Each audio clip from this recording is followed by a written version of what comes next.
Creativity knows no bounds. This is exemplified in Cosby, a craftsman. He sees creativity in nature and is unwilling to tamper with it. In the set of furniture he produces, he says he doesn't do much to disrupt nature, but allows patrons to appreciate it for what it is.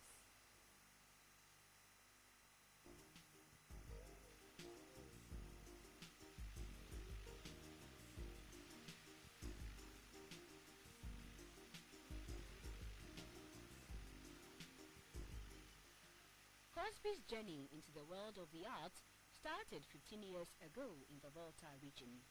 In his world of art, he makes maximum use of resources such as trees. He uses different kinds of trees like mahogany, neem and odum to produce sets of furniture. Apart from these tree types, he uses others such as branches of orange tree. I always think and come out with something different out of what others are doing. I started creating them. People were laughing at me. Why do I use firewood to create chairs, tables, and things? They think it can last.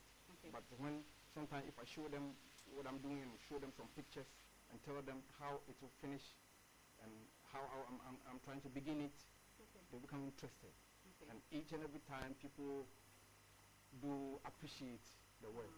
With a ban on the felling of trees, we asked Kobe how he gets his main raw material, trees, for his work. I do contact people when they had cut some trees, so that I do talk to them that I can use those trees wasted for other products. And when the chainsaw operators cut their lumbers, they leave the branches. That is where I do have the branches for my work. His hard work and dedication to his creative work has earned him appreciable recognition. Some of his works are on display at the Art Center in Accra.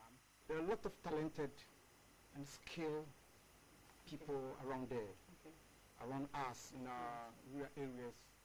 But for them to come out, gather themselves and let people lift them out from where they are so that they can reach.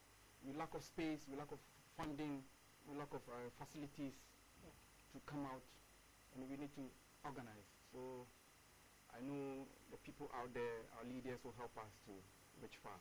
Cosby hopes to make a mark with his work around the world.